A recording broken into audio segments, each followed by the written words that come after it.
Dúvida da Lilian. Por que alguns conseguem até mesmo sonhos lúcidos e outros não lembram de fragmentos dos sonhos? É falta de treinamento para lembrar ou uma espécie de censura espiritual? E para onde vamos? O que fazemos?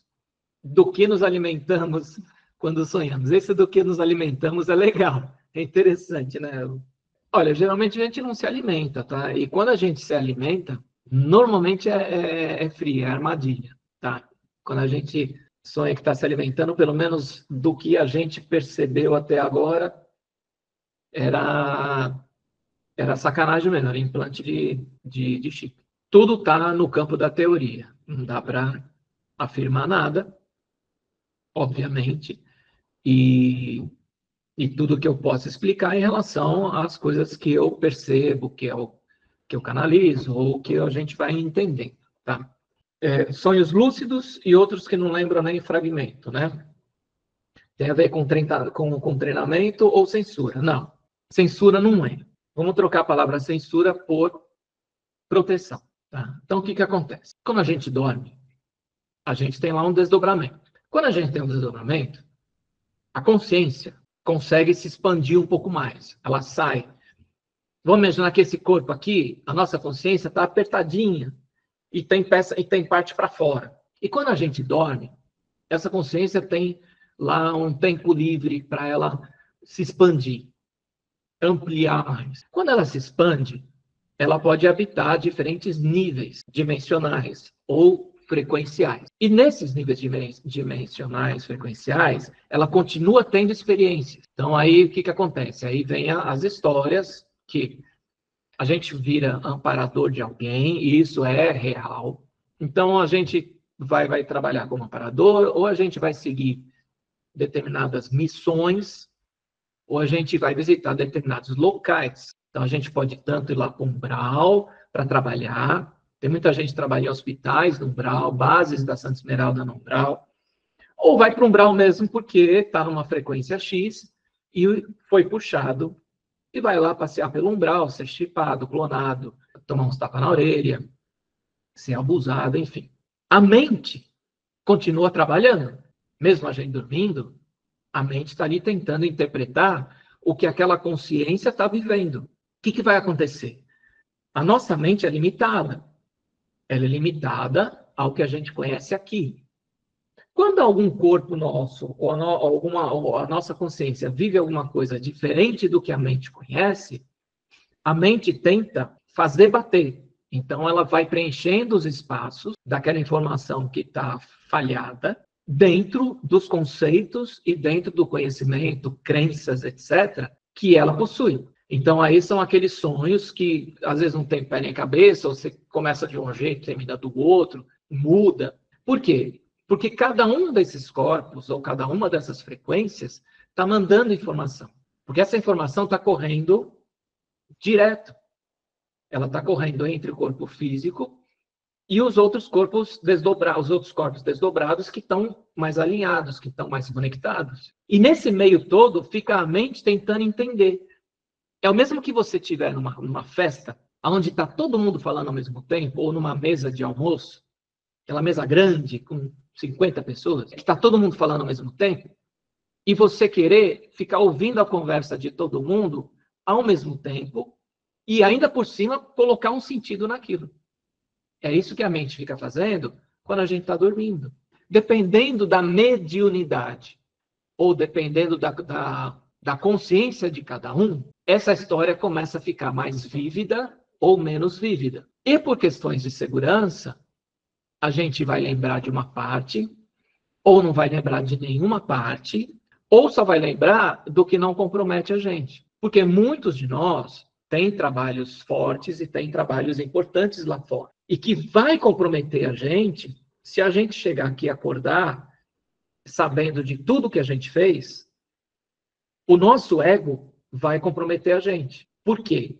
Se você acha que você salvou o mundo naquela noite, você vai contar para alguém. Isso vai te comprometer. Porque lá em cima, você tem um corpo X, você tem conhecimento, você tem consciência, você tem ferramenta, você tem arma, você tem proteção, você tem um monte de coisa. Então, se realmente você for um comandante e estiver realmente executando determinados trabalhos, e você chega aqui e lembra de tudo, você vai falar para alguém.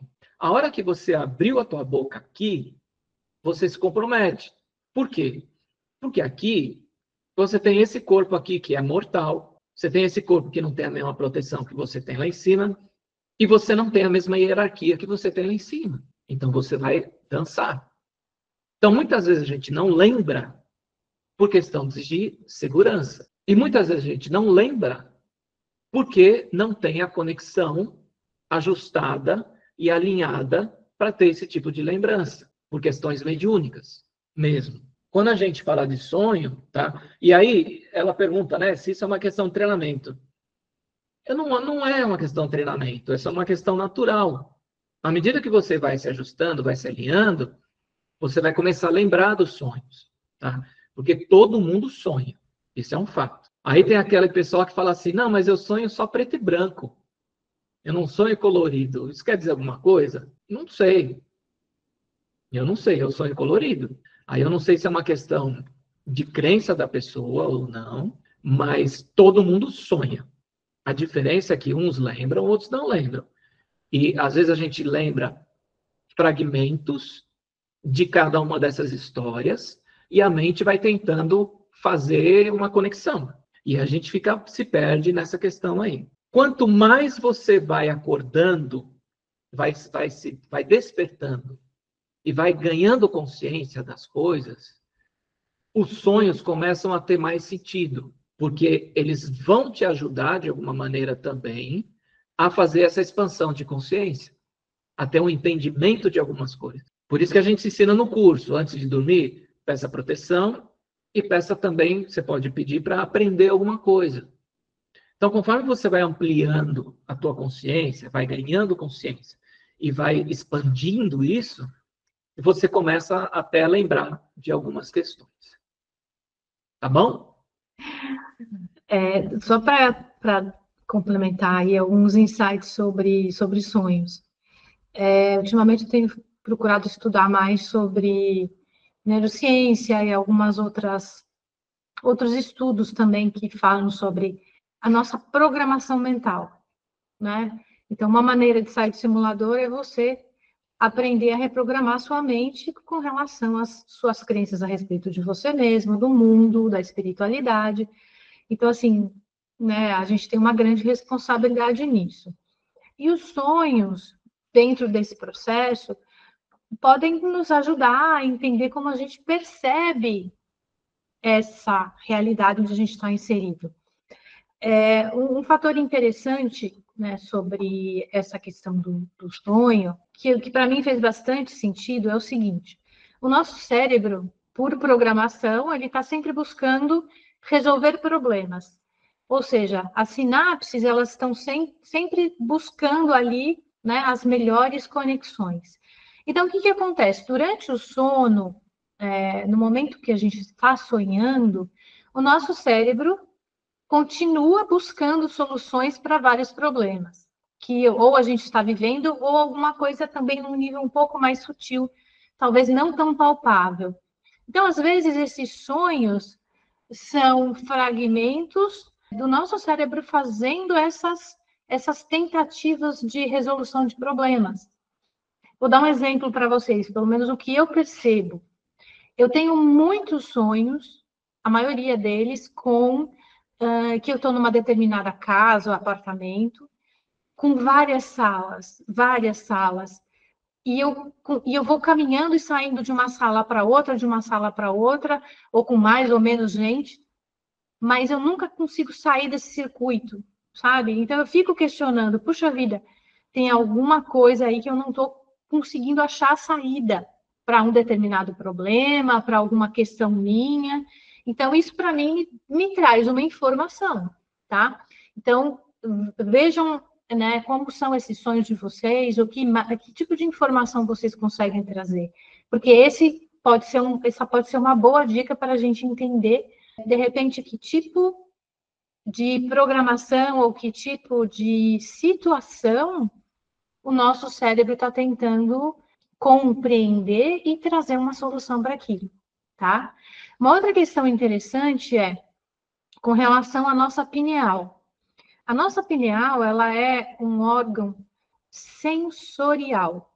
Vocês sabem que a pineal é regulada pela melatonina e que é muito importante que a gente tenha um sono regular, né? Que a gente aprenda a dormir bem. E aí existem as diferentes ondas que o nosso cérebro vai produzir durante a noite. Então, né, a gente passa desde o sono mais profundo para o mais leve. Então, existem várias etapas do sono durante a noite. E os nossos sonhos vão estar também relacionados a estas faixas do sono. Então, assim, pode ser que a gente tenha lembranças, assim, ou só fragmentos de determinadas dos sonhos, dependendo da faixa onde a gente está, né? E aí podem ser sonhos que a nossa pineal esteja captando de níveis mais sutis, como o Marcelo falou, de corpos superiores, e aí provavelmente a gente vai ter uma percepção diferente desse sonho que é produzido pela nossa mente mais aqui agora, mais material, que é essa mente que está tentando resolver problemas, achar soluções para determinadas situações. Então, vocês conseguem identificar a diferença entre esses sonhos pelo tipo de sonho, às vezes pela repetição que a gente tem durante uma determinada época da vida. Não sei se isso faz sentido para vocês, né? E com relação aos sonhos lúcidos, uma outra informação que eu achei muito interessante é o seguinte, também por conta da nossa pineal, a cada uma hora e meia aproximadamente, isso durante o dia todo, a gente automaticamente entra num estado de ondas, e esse estado de ondas faz com que a gente tenha aqueles momentos em que você, de repente, você está ali meio sabe? Quando você parece que você está com o pensamento longe. Então, assim, tem esses momentos durante o dia em que o nosso cérebro ele faz meio que um reset, que é justamente esse momento que a gente está ali, às vezes com aquele pensamento meio perdido, meio, sabe, longe, que eu conheço uma pessoa que faz isso bastante. É que ele tenta resetar o tempo todo, não funciona. Aí tenta resetar, mais não funciona. Aí tenta resetar, não funciona. É um processo biológico que o cérebro faz mais ou menos a cada uma hora e meia, que é meio um processo de um reset mesmo. Ou a cada uma hora e meia ele tem um momento lúcido, é isso? Tipo assim, que pode ser esse momento em que a gente está meio viajando. Tipo que nem eu, assim, a cada uma hora e meia eu tenho um momento lúcido. E às vezes acontece disso. Nesse momento em que o nosso cérebro... Às vezes, se a gente está num momento mais relax, porque se a gente está no dia a dia na correria, a gente não vai perceber. Mas às vezes você está ali, sei lá, ou lendo livro, ou está mesmo meditando, ou fazendo qualquer outra coisa com menos exigência mental, né, que você precisa. Às vezes acontece que você está ali, de repente você está desdobrado, está viajando, ou está se percebendo numa outra realidade, e aí de repente você volta e fala assim, nossa, que viagem da minha cabeça. E isso pode ser considerado um sonho lúcido, tá? Respondi? Só dá um... Então tá bom. Pati, em relação às projeções astrais e em relação às projeções astrais nas quais ficamos lúcidos. A projeção astral é lúcida. Não existe projeção astral não lúcida. Não, então, mas vamos lá. Eu entendi o que ela quer dizer. É consciente ou inconsciente? Ela é programada. Você Sim, faz... consciente ou inconsciente. Consciente. Projeção astral, quando a gente está acordado, né? Porque quando a gente dorme, toda noite a gente faz projeção. Não só astral.